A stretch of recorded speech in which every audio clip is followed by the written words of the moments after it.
হরে কৃষ্ণ বন্ধুরা বন্ধুরা আজ আমি আপনাদেরকে একটি অত্যন্ত গুরুত্বপূর্ণ বিষয় নিয়ে আলোচনা করব। বন্ধুরা আপনারা কি জানেন গরু কি অভিশাপ দিয়েছিলেন, যার কারণে আজ সমগ্র নারী জাতিকে সেই অভিশাপ ভোগ করতে হচ্ছে? এতদিন যা এড়ানো যায়নি, কি ছিল সেই অভিশাপ বা কেনই বা দিয়েছিল? বন্ধুরা আসুন একটি প্রাচীন গল্পের মাধ্যমে তার উত্তর আমরা জানি। বন্ধুরা এক সময়ের কথা, পরমেশ্বর ভগবান শ্রীকৃষ্ণ রাজ সিংহাসনে বসেছিলেন।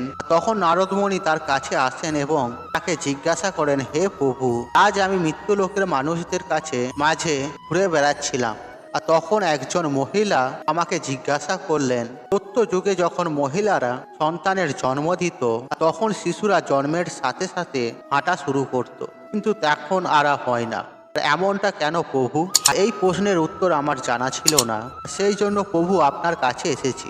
দয়া করে এই প্রশ্নের উত্তর বলুন আমায়। আর তখন শ্রীকৃষ্ণ বলেন, আপনার এই প্রশ্ন সমগ্র মানব জাতির কল্যাণ হেতু খুবই গুরুত্বপূর্ণ। আপনি এই প্রশ্নের উত্তর জানতে চেয়েছেন, তাই আমি আপনাকে একটি গল্প বলি। আর এই গল্পের মাধ্যমে আপনি জানতে পারবেন মহিলাদের সন্তান জন্মের সাথে সাথে সাথে হাঁটতে পারে না। আর তখন নারদমণি বলেন, হে প্রভু, আমি এই গল্পটি সম্পূর্ণ শুনব, দয়া করে গল্পটি বলুন। বন্ধুরা আপনিও যদি প্রশ্নের উত্তরটি জানতে চান তাহলে ভিডিওটি শেষ পর্যন্ত দেখুন, এবং ভিডিওটি দেখে উপকৃত হলে ভিডিওতে একটি লাইক করে কমেন্টে জয় শ্রীকৃষ্ণ লিখে কমেন্ট অবশ্যই করবেন, এবং ভিডিওটি যতটা পারবেন বন্ধু বান্ধব আত্মীয়জনদের সাথে শেয়ার অবশ্যই করবেন, তাতে এইরূপ ভিডিও পেয়ে তারাও উপকৃত হন এবং আপনাকে ধন্যবাদ জানান। চলুন বন্ধুরা এবার মূল আলোচনায় প্রবেশ করা যাক। বন্ধুরা পরমেশ্বর শ্রীকৃষ্ণ উত্তরে বলেন, এক শহরে একটি রামু নামে লোক বসবাস করত। আর রামু ছিলেন স্বার্থপর মানুষ। রামুর কাছে একটি গাভী ছিল, আর সেই গাভী দুধ দিত।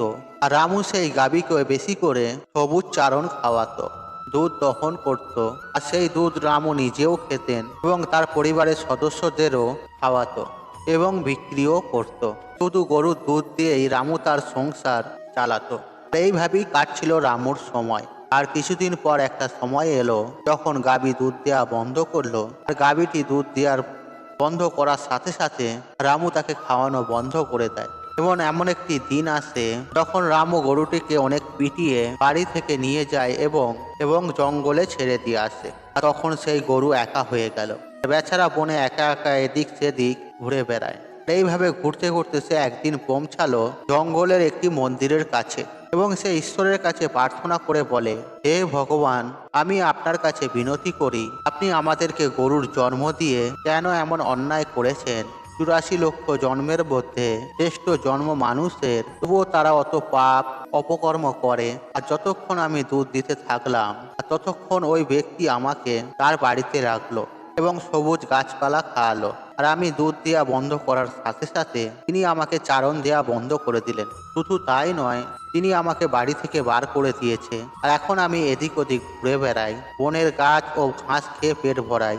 হে ঈশ্বর, আপনার তৈরি করা সর্বশ্রেষ্ঠ জন্ম মানুষের, আর এই মানুষ এত কেন স্বার্থপর এবং লোভী? এরপর ভগবান শ্রীকৃষ্ণ বলেন, সময় ধীরে ধীরে কেটে যায়। বেচারা গরু এদিক ওদিক ঘুরতে ঘুরতে একদিন রামুর দরজায় আসে। রামু আবার লাঠি নিয়ে সেই গরুকে মারধর করে বনের দিকে তাড়িয়ে দেয়। আর এইভাবেই কিছুদিন কেটে যায় এবং গাভীটি আবার গর্ভবতী হন।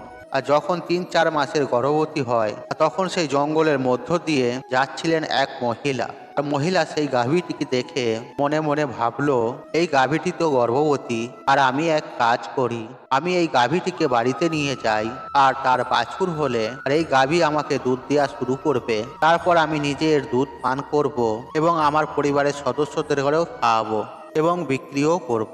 আর এই বলে মহিলা তার স্বামীকে ডাকতে গেল আর সেই গরুটিকে ধরার জন্য। সে যখন তার স্বামীকে নিয়ে এসে সেখানে উপস্থিত হন, আর ততক্ষণ ওই গরুটি সেখান থেকে চলে যায়। আর দেখতে দেখতে আরো সময় কেটে গেল। তখন সেই গাভী প্রসবের সময় ঘনিয়ে এলো, আর তখন সে বনের নির্জন স্থানে নিয়ে বাছুর প্রসব করলো। আর প্রসবের কিছু সময় পর সেই মহিলা ঘাস কাটতে একই বনে গিয়েছিল। আর সে দূর থেকে দেখতে পেল একটি গাভী তার বাচ্চা প্রসব করেছে। তখন ভদ্র মহিলা তার কাছে গিয়ে আর গরুটির দিকে মনোযোগ দিয়ে দেখলো। বলল, আরে সেই গাভীটা, আর ইতিমধ্যে বাছুর প্রসব করেছে। আর মহিলাটি মনে মনে ভাবলো, এখন আমি অবশ্যই এই গরুটিকে ধরে আমি আমার বাড়িতে নিয়ে যাব। আর মহিলাটি যখন এই কথা ভাবছিল, আর তখন সেই মুহূর্তে গরুটি বলল, বোন, আজ আমাদের একটি উপকার করো। আমার সন্তানের সবে জন্ম হয়েছে, আর সে হাঁটতেও পারে না। আর তুমি যদি তুলে তাকে আমার কাঁধে রাখো, আর আমি আমার সন্তানকে নিয়ে নিরাপদ স্থানে চলে যাব। কারণ আমার সন্তান 8 মাস পর হাঁটতে পারবে। আর এরপর পরমেশ্বর ভগবান শ্রীকৃষ্ণ বললেন, নারদ মুনিকে বলেন, মহর্ষি নারদ, আগে এমনটা ছিল না। বাছুর জন্মের 8 মাস পর নিজের পায়ে হাঁটতে সক্ষম হতো। আর তখন নারদ মুনি বললেন, হে প্রভু, তারপর কি হলো আপনি বলুন। তখন পরমেশ্বর শ্রীকৃষ্ণ বললেন, কাবির এই কথা শোনার মাত্রই সেই মহিলা উচ্চস্বরে হাসতে লাগলো এবং বললেন, তোমার সন্তান নোংরা হয়ে পড়ে আছে, আর কেন আমি তোমার সন্তানকে তুলে তোমার কাঁধে রাখবো, আর আমি কেন তোমার ওপর দয়া করব। আর এই বলে সে মহিলা আর গরুটিকে নিয়ে মজা করতে করতে সেখান থেকে চলে যায়। আর সেই সময় গরুটি ছিল নিরুপায়, আর সে তার সন্তানকে তুলতে পারেনি। তাই সেই মুহূর্তে গরুটি অনেক দুঃখ পেয়ে তাকে অভিশাপ দেয়। আর অভিশাপ দিতে গিয়ে বলল, আজ যাও, এখন তোমাদের সন্তান জন্মের পরেই হাঁটা শুরু করে, কিন্তু আজ আমি তোমাদেরকে অভিশাপ দিচ্ছি, আর এবার থেকে তোমাদের সন্তান জন্মের 10 মাস পরেই নিজের পায়ে হাঁটতে পারবে। আর আমার সন্তান আজ হাঁটতে পারছে না, আজকের পর জন্মের সাথে সাথে সে তার পায়ে হাঁটতে পারবে। আর এরপর পরমেশ্বর শ্রীকৃষ্ণ বলেন, হে নারদমণি, গরুর এই অভিশাপের কারণে আজ মহিলাদের সন্তান জন্মের সাথে সাথে তাদের পায়ে হাঁটতে পারে না।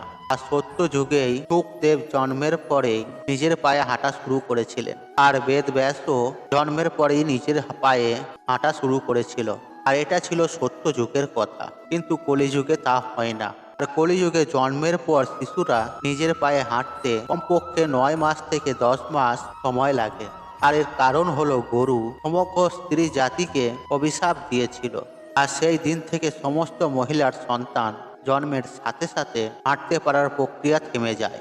আর গরুর অভিশাপের কারণে শিশু জন্মের 9 থেকে 10 মাস পরেই নিজের পায়ে হাঁটতে সক্ষম হয়, এবং বাছুর একই দিন থেকে নিজের পায়ে হাঁটতে সক্ষম হয়। তাই কারো আত্মাকে কষ্ট দেওয়া উচিত নয়। আর এটাই সনাতন ধর্মের সব থেকে বড় ধর্ম।